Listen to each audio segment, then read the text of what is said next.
ক্যালেন্ডারের পাতা উল্টে জুন মাস আসতেই বিশ্বজুড়ে বেজে উঠেছে ফুটবল মহোৎসবের চূড়ান্ত ঘণ্টা। ফুটবল বিশ্বের সবচেয়ে বড় যুদ্ধ ফিফা বিশ্বকাপ 2026 শুরু হতে বাকি আর মাত্র 9 দিন। আগামী 11 জুন মেক্সিকোর ঐতিহাসিক অ্যাজটেকা স্টেডিয়ামে পর্দা উঠছে গ্রেটেস্ট শো অন আর্থের। উত্তর আমেরিকার 3 পরাশক্তি যুক্তরাষ্ট্র, মেক্সিকো ও কানাডার যৌথ আয়োজনে এবার বসছে ফুটবল ইতিহাসের সবচেয়ে বড় আসর।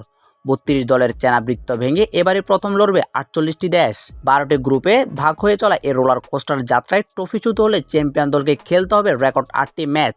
শিরোপার দৌড়ে লিওনেল মেসির আর্জেন্টিনার সামনে ট্রফি ধরে রাখার মিশন, আর তাদের রুখে দিতে প্রস্তুত কিলিয়ান এমবাপ্পের ফ্রান্স, 5 বারের চ্যাম্পিয়ন ব্রাজিল ও স্পেনের মতো হট ফেভারিট দলগুলো। তবে 48 দলের এই মঞ্চে যে কোনো হিসাব ওলটপালট করে দিতে উৎপেতে আছে জাপান ও মরক্কোর মতো ডার্ক হর্সরা। দূর উত্তর আমেরিকায় খেলা হলো বাংলাদেশ কিন্তু এখনই কাঁপুনি দিচ্ছে বিশ্বকাপ জ্বর। চায়ের দোকান থেকে সোশ্যাল মিডিয়া সবই এখন ফুটবল রোমাঞ্চে বুঁদ। মাঝরাত কিংবা ভোরের ঘুম হারাম করে খেলা দেখার জন্য বাঙালি ফুটবল ভক্তরা এখন পুরাপুরি তৈরি। যার চূড়ান্ত মহাকাব্য লেখা হবে 19 জুলাই নিউ ইয়র্কের ম্যাটলাইফ স্টেডিয়ামের মেগা ফাইনালে। কাউন্টডাউন শুরু হয়ে গেছে, সিট বেল্ট বেঁধে নিন। আর মাত্র 10 দিন পরেই শুরু হবে ইতিহাসের সবচেয়ে জাদুকরী ফুটবল যুদ্ধ। Shahidul Alam Nahim, news 9 sports.